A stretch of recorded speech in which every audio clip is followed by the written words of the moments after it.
오늘 우리에게 주신 말씀은 베드로전서 5장 5절부터 11절 말씀입니다. 제가 가지고 있는 신약성경 382페이지 베드로전서 5장 5절부터 11절 말씀입니다. 제가 봉독해 드리겠습니다. 젊은 자들아, 이와 같이 장로들에게 순종하고 다 서로 겸손으로 허리를 동이라. 하나님은 교만한 자를 대적하시되 겸손한 자들에게는 은혜를 주시느니라. 그러므로 하나님의 능하신 손 아래에서 겸손하라. 때가 되면 너희를 높이시리라. 너희 염려를 다 주께 맡기라. 이는 그가 너희를 돌보심이라. 근신하라. 깨어라. 너희 대적 마귀가 우는 사자같이 두루 다니며 삼킬 자를 찾나니 너희는 믿음을 굳건하게 하여 그를 대적하라. 이는 세상에 있는 너희 형제들도 동일한 고난을 당하는 줄을 알미라. 모든 은혜의 하나님 곧 그리스도 안에서 너희를 부르사 자기의 영원한 영광에 들어가게 하신 이가 잠깐 고난을 당한 너희를 친히 온전하게 하시며 굳건하게 하시며 강하게 하시며 털을 견고하게 하시느니라. 권능이 세세 무궁하도록 그에게 있을지어다. 아멘. 여러분, 교회 안에 여러 모양의 분쟁들이 많이 있죠. 그런 분쟁들이 일어나는 이유가 무엇일까요?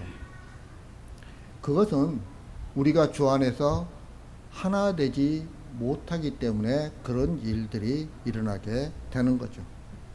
교회가 주 안에서 하나 되기 위해서는 무엇보다도 성도들이 같은 말, 같은 마음, 같은 뜻으로 온전히 합해야 되는 거죠.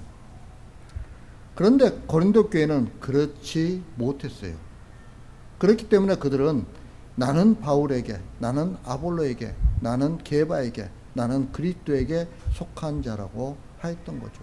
다시 말하면 교회가 분쟁이 일어나게 되었어요. 이런 분쟁으로 인해 그들은 잘못에 대해 통한히 여기지도 않고 또 그 일을 행한 자를 쫓아내지도 않는 우를 범하게 되었어요. 여러분, 그런데 이런 모든 행동들은 하나님 앞에서 교만한 자들의 모습이라는 것을 우리는 깨달아야 하는 거예요. 문제는 이런 교만한 자들은 자기만 사랑하고 자기 구원으로 살아가는 거예요. 자기 구원에 매여 있기 때문에 내 이익을 위해서라면 이웃에게 피해를 주는 일도 서슴지 않는 거죠. 또한 자기 스스로를 높이려고 하고 자기보다 못해 보이는 사람들을 무시하기도 해요.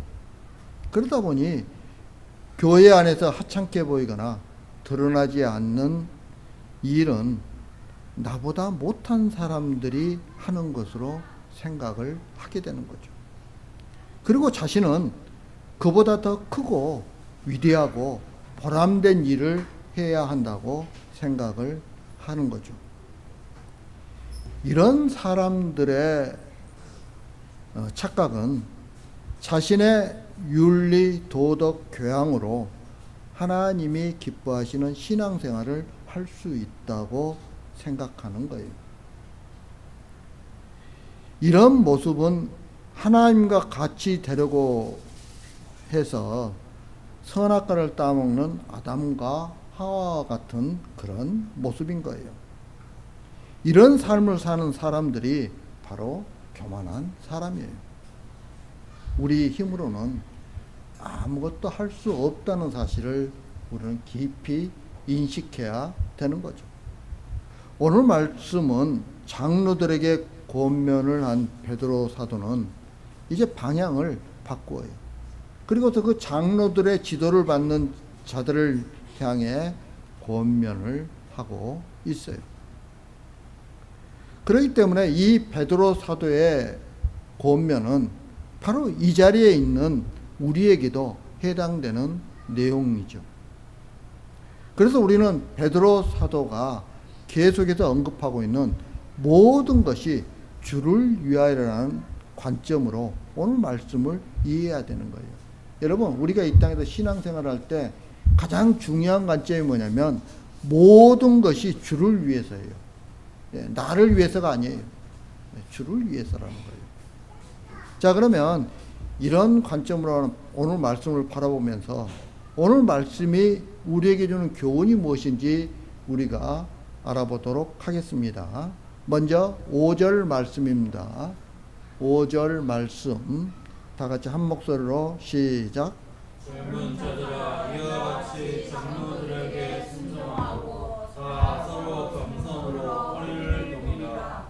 하나님은 교만한 자를 대적하시되 겸손한 자들에게는 은혜를 주시느니라. 아멘.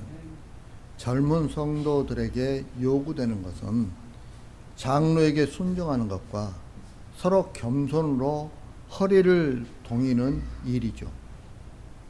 먼저 장로에게 순종하라고 베드로 사도가 권면하고 있잖아요.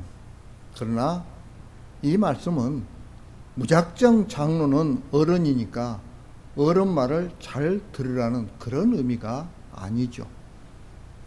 베드로 사도는 이와 같이 장로들에게 순종하라고 말씀하고 있는데 여기서 이와 같이라는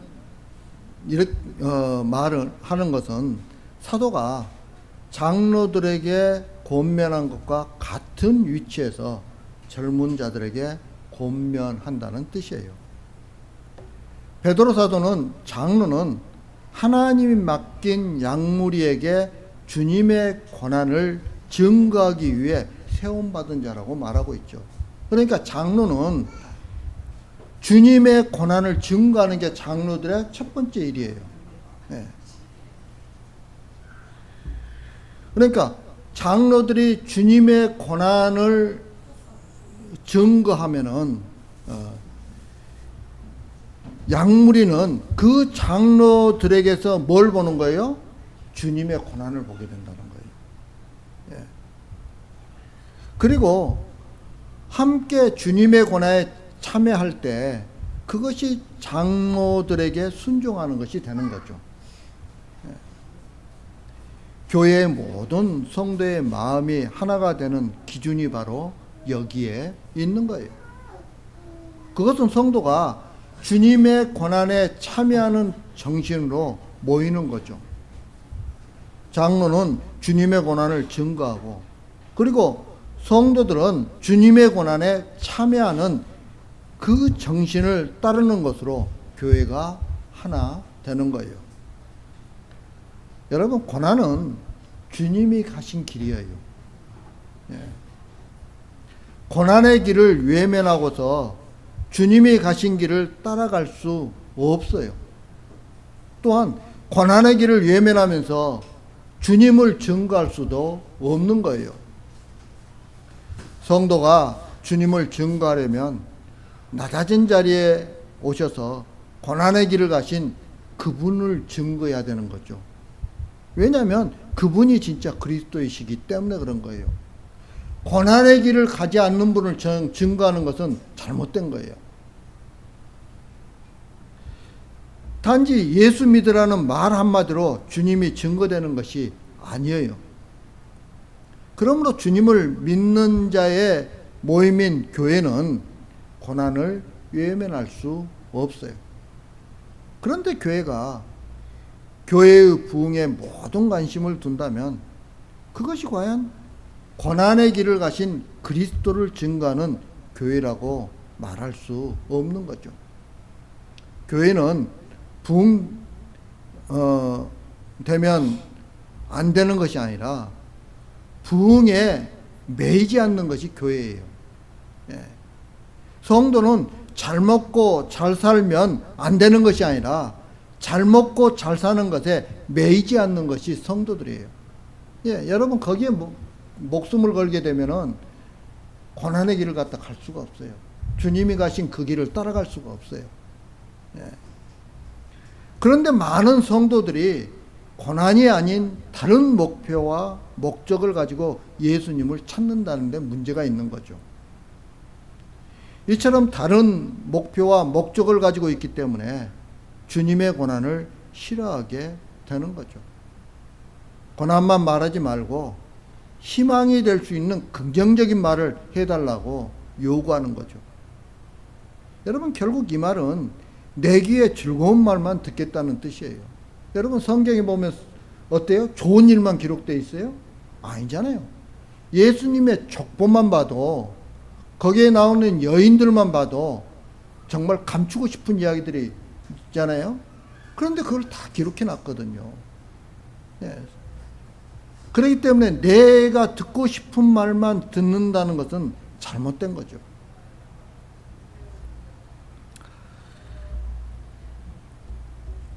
하지만 성도에게 있어서 인생은 주님의 길을 가기 위한 도구들이에요. 잘 되면 잘 되는 일에서 주님을 바라보면 되고, 안 되면 안 되는 일에서 주님을 바라보면 되는 거예요. 우리는 가장 중요한 게 뭐예요? 내가 있는 현재 위치에서 주님을 바라보는 것이 가장 중요한 거예요. 예. 이런 성도의 인생에는 실패가 없는 거죠.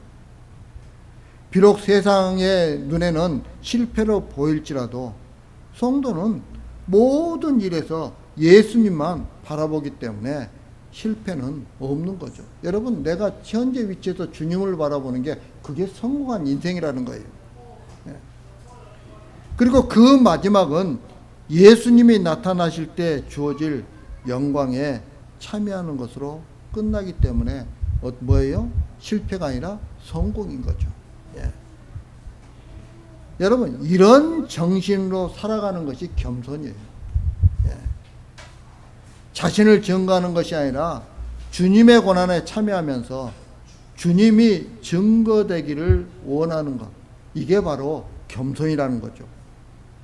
그래서 베드로 사도는 다 서로 겸손으로 허리를 동이라라고 이렇게 권면하고 있어요. 여러분, 여기서 다 서로라는 말은 모두가 서로라는 뜻이죠. 모든 성도의 관계에서 있어야 할 것을 뜻하는 거예요. 즉, 성도는 자신을 나타내는 것이 아니라 예수님만 나타내고 예수님만 증거하는 관계로 맺어 있다는 거예요. 그러므로 성도는 서로의 관계에서 예수 그리스도를 볼 수 있어야 하는 거죠. 무슨 말이냐면, 다른 성도를 통해서 누구를 바라볼 수 있어야 되는 거예요? 예수님. 그 성도의 모습 속에 예수님이 나타나야 되는 거예요. 내 모습 속에 예수님이 나타나면 다른 성도들이 나를 바라보는 것이 아니라 예수님을 볼 수 있다는 거예요. 예. 이게 성도들이 겸손함으로 살아갈 모습이라는 거예요. 그래서 그것이야말로 성도의 관계이고 교회인데, 많은 성도가 예수님을 보기보다 항상 엉뚱한 것을 보려고 한다는데 문제가 있죠. 또한 고난의 길을 가신 예수님을 증거하려고 하는 것이 아니라 축복받고 잘된 자신을 증거하려고 하죠. 많은 사람들의 간증 내용이 뭐예요? 간증 내용이 내가 그냥 엄청난 빚을 졌는데 그 빚을 탁 탕감하면 그보다 더 많은 부를 갖다 얻었, 이런 게 간증 내용이 되잖아요. 그런데 그게 아니라는 거죠. 그렇게 간증하면 누구만 드러나요? 나만 드러나요. 예수님이 드러난 게 아니고. 그런데 우리가 간증해야 될 것은 우리 주님이 드러나는 걸 간증해야 되는 거거든요. 예. 그런데 자신을 증거하게 되니까 그것으로 어떻게 돼요? 간증은 분명히 예수님을 간증한다고 하는데 누구를 높이고 있어요? 자신을 높이고 있는 거죠. 자신의 우월감을 증명하고 있는 거예요. 더 높이는 거예요. 성도 서로에게서 상대방의 지식이나 사는 집이나 입는 옷과 같은 것 같이 썩어지고 사라질 것을 보게 되기 때문에 문제가 생기는 거예요. 때문에 그들은 그리스도의 몸의 관계라고 말하면서도 결국 썩어질 것으로 보이지 않게 경쟁하고 비교하게 되는 거죠. 그리고 상대방보다 못하고 초라한 것 때문에 부끄러워하고 그런 모습들을 보이게 되는 거예요. 자꾸 저 사람은 몇 평 아파트 살고, 저 사람은 어디 살고, 저 사람은 무슨 차를 가지고 있고, 이런 것만 보게 되는 거예요. 그리고도 비교하는 거죠. 네. 그런 수준에서 성도들이 벗어나지 못한다는 거예요. 여러분, 이런 마음을 가지고 있는데 어떻게 겸손히 나타날 수 있겠어요? 이런 마음을 가지고 있는데 어떻게 예수님을 증거할 수 있겠어요?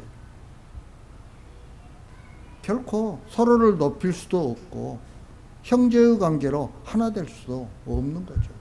여러분, 내 옆에 있는, 여러분들 주변에 있는 그 성도가 가장 귀한 사람이에요. 가장 귀한 사람. 예. 그래서 우리는 그 성도를 존중할 줄 알아야 되는 거죠. 왜 그래요? 하나님의, 나와 똑같은 하나님의 형상을 가진 자라는 거예요. 그리고 예수 그리스도 십자가 보혈을 통해서 그 형상이 회복된 자들이라는 거예요. 그러니 얼마나 귀한 존재들이에요. 비교하지 마시기 바랍니다. 예. 그래서 베드로 사도는 뭐라고 이야기합니까? 겸손으로 허리를 동이라고 말하고 있죠. 그러면 겸손으로 허리를 동이라는 표현은 무슨 뜻일까요? 여러분, 허리를 동이라는 단어는 이를 위해 작업복을 입으라는 뜻이에요. 여러분, 베드로 사도는 최후의 만찬 전에 예수님께서 허리를 수건에 두르시고 허리에 수건을 두르시고 무릎을 굽혀 제자들의 발을 씻겨 주시던 아마 그 장면을 생각하면서 이 말을 했을 거예요.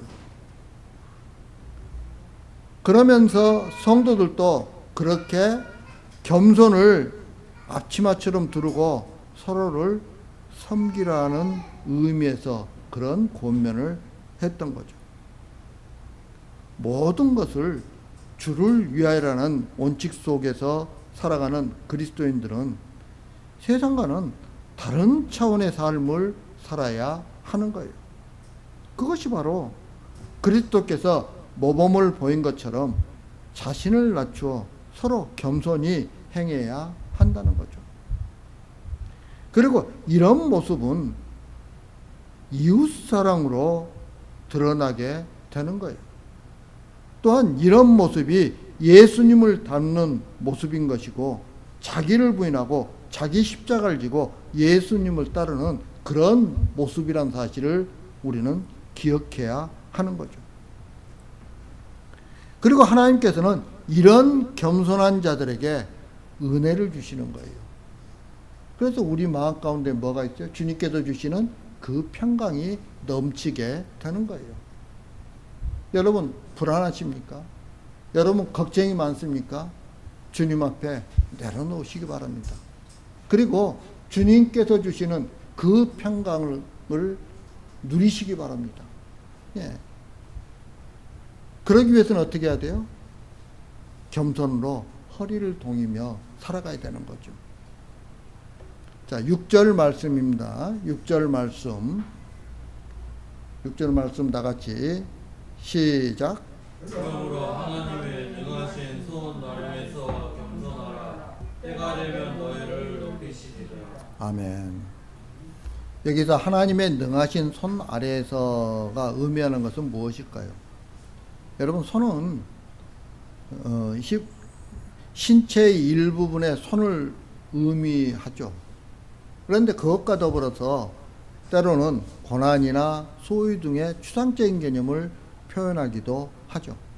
예를 들자면 예수님께서 십자가에서 죽으시면서 마지막에 자신의 생명을 아버지의 손에 부탁한다고 말씀하시고 숨을 거두시죠.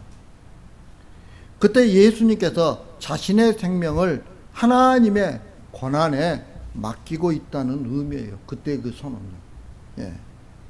따라서 하나님의 능하신 손 아래에서라는 말은 하나님의 전능하신 능력 혹은 통치 아래에서라는 뜻이에요. 결국 성도의 모든 인생은 하나님의 통치 아래 붙들려 있어요. 우리는 하나님의 권한 아래 붙들려서 살아가는 사람들이에요. 이게 성도예요. 이게. 그러므로 성도는 겸손할 수밖에 없죠. 하나님께서 택한 백성을 악의 세력으로부터 보호하시고 구원하시기 때문이에요. 다시 말하면 하나님의 능하신 손이 하나님의 뜻대로 선을 이루실 것을 믿기 때문이죠. 우리는 이런 믿음을 가지고 살아가야 되는 거예요. 여러분, 이런 믿음이 염려할 것이 없게 하는 거죠. 내 뜻대로 사는 인생이 아니라 하나님이 살게 하신 대로 살면 되기 때문에 염려할 것이 없죠. 그런 의미에서 하나님의 능하신 손 아래에서 살고 있다는 것을 깨달은 성도는 염려할 것이 없는 거죠. 하나님께서 힘든 길로 인도하시면 그 길에서 주님만이 나의 구원자 되심을 증거하면 되기 때문이에요. 그런데 우리가 이런 길을 가지 못하는 것은 항상 내가 원하는 내 인생을 꿈꾸며 살기 때문이에요. 다른 사람들보다 좀 더 높이 올라가야 되고, 다른 사람들보다 좀 더 많이 가져야 되고, 다른 사람들보다 훨씬 더 현명해야 되고, 이런 생각을 갖고 있기 때문에 그런 거예요. 우리는요, 내 인생을 내 능력으로 살고 있다고 착각해요. 그래서 그러다 보니까 어떻게 해요? 내일은 어떻게 살 것인가에 대한 염려가 나를 붙들고 있는 거죠. 하나님의 선이 이루어지는 것보다는 내 인생이 잘 되는 것에 더 관심을 두고 있죠. 그런데 성경은 내일 일을 위하여 염려하지 말라고 말씀하고 있고요. 모든 것이 합력하여 선을 이룬다고 말씀하고 있어요. 따라서 여러분, 우리가 이 땅에서 얼마나 잘못된 생각을 가지고 살고 있는지 우리는 자신을 돌아봐야 돼요. 예. 하나님이 우리를 붙들어 주세요. 그런데 우리는 그 사실을 잊고 사는 거예요. 우리는 하나님의 권세 아래에 있어요.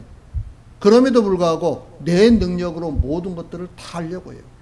여러분, 맡기시기 바랍니다. 주님께.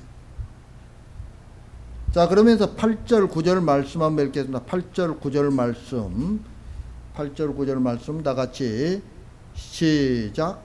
근신하라 깨어라 너희에게가 마귀가 오는 사자같이 두루다니며 삼킬 자를 찾나니 너희는 믿음을 굳건하게 하여 그를 대적하라. 이는 세상에 있는 너희 형제들도 동일한 고난을 당하는 줄을 알리라. 아멘. 베드로 사도는 모든 성도들을 향해 마지막으로 근신하라 깨어라 라고 이렇게 권면하고 있죠. 여기서 근신이란 방종한 생활 등에서 자신을 지켜 삼가는 자기 통제나 절제를 말하는 거죠. 그리고 깨어 있다는 것은 보초서는 군인이 정신을 차리고 경계를 늦추지 않는 것처럼 게으름과 나태에서 벗어나 항상 맑은 정신을 유지하는 것을 말하죠. 베드로 사도가 이처럼 성도들을 향해 깨어 근신할 것을 명하는 이유가 무엇일까요? 그것은 대적 마귀가 언제나 쉬지 않고 우는 사자같이 온 땅을 돌아다니며 삼킬 자를 찾고 있기 때문에 그러는 거예요. 베드로 사도의 이런 권면은 단순한 교훈이 아니에요. 어떻게 보면 자신의 체험에서 우러나온 일종의 체험담이라고 할 수 있죠. 여러분, 겟세마네 동산에서 예수님께서 마지막 잡히시기 전날 밤 기도하셨죠. 그때 예수님께서 제자들에게 뭐라고 이야기합니까? 시험에 들지 않게 깨어 기도하라 라고 이렇게 말씀하셨죠. 그럼에도 불구하고 그들은 피곤함 속에 영적 잠에 빠지게 되는 거예요. 기도하지 못하고 그냥 졸게 되는 거죠. 그럼으로써 베드로 사도는 마귀의 희생물이 되어서 예수님을 3번이나 모른다고 부인하는 처절한 실패를 체험하게 돼요. 네. 하지만 베드로의 실패는 가룟 유다에 비하면 아무것도 아니라고 할 수 있죠. 가룟 유다는 완전히 마귀에게 사로잡혀 그리스도를 철저히 배반함으로써 돌이킬 수 없는 그런 길을 갔던 거예요. 따라서 오늘 이 권면은 가룟 유다의 경우를 직접 목격했을 뿐만 아니라 자신도 비슷한 체험을 함으로써 그야말로 사자의 입에 들어갔다가 극적으로 살아온 사람의 생생한 증언이라고 할 수 있는 거예요. 그런데 우리는 베드로 사도의 권면대로 살지 못한다는 데 문제가 있는 거죠. 그 이유는 대적해야 할 상대가 내 눈에 보이지 않기 때문에 그래요. 여러분, 하나님은 영이시기 때문에 사람들의 눈에 보이지 않아요. 때문에 사람들은 마치 하나님이 없는 것처럼 살아가요.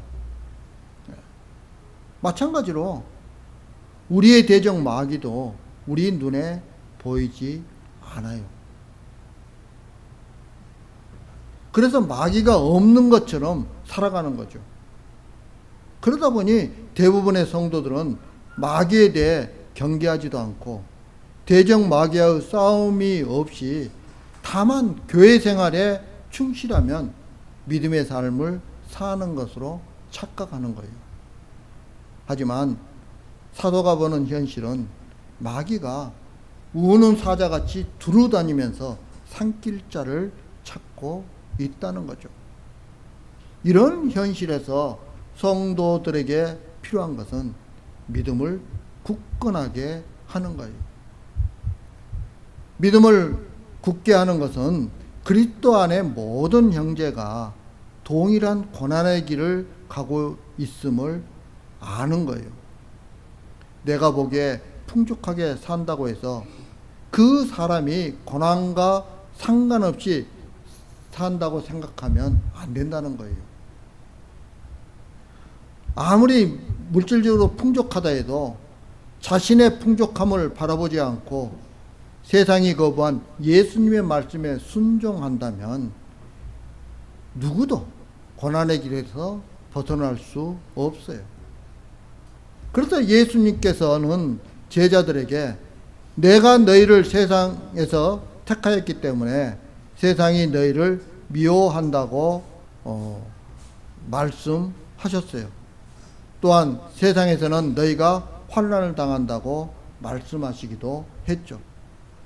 여러분, 이처럼 믿음을 굳건하게 하는 것이 마귀를 대적하는 거예요. 왜냐하면 마귀는 자신을 바라보게 하지만 믿음은 고난의 길을 가신 예수 그리스도만 바라보게 하기 때문이에요. 따라서 우리가 이 땅에 살면서 예수 그리스도를 바라보게 되면 그것은 우리가 믿음을 굳건하게 하면서 사는 것과 같다는 사실 여러분 기억하시기 바랍니다. 이제 말씀을 마치려고 합니다. 사랑하는 성도 여러분, 10절과 11절 말씀처럼 하나님은 우리를 예수 그리스도 안에 있는 자기의 영원한 영광 안으로 부르셨어요. 이것이 고난의 길에서 누릴 성도의 영광이죠. 성도는 바로 이 영광을 바라보고 살아가는 거예요. 여러분, 이것이 진리이고 이 진리 때문에 하나 된 것이 교회예요. 따라서 겸손으로 허리를 동이고 믿음을 굳게 하여 마귀를 대적하는 저와 여러분들이 되길 주님의 이름으로 축복합니다. 다 같이 기도드리겠습니다. 사랑과 은혜가 풍성하신 아버지 하나님, 부족한 저희들 사랑해 주신 감사합니다. 저희들이 이 땅에 살아갈 때 마귀가 눈에 보이지 않고 하나님의 눈에 보이지 않아서 마치 하나님도 없고 마귀도 없는 것처럼 살아갈 때가 많이 있습니다. 아버지 하나님, 이런 저희들의 죄를 용서해 주시고 정말 저희들이 겸손으로 허리를 동이고 믿음을 굳건하게 하여 마귀를 대적하며 승리하는 삶을 살아갈 수 있도록 인도하여 주옵소서. 언제나 예수 그리스도만 바라보며 예수 그리스도만 드러내며 살아가는 주님의 귀한 백성들 되게 하여 주옵소서. 예수님 이름으로 기도합니다. 아멘.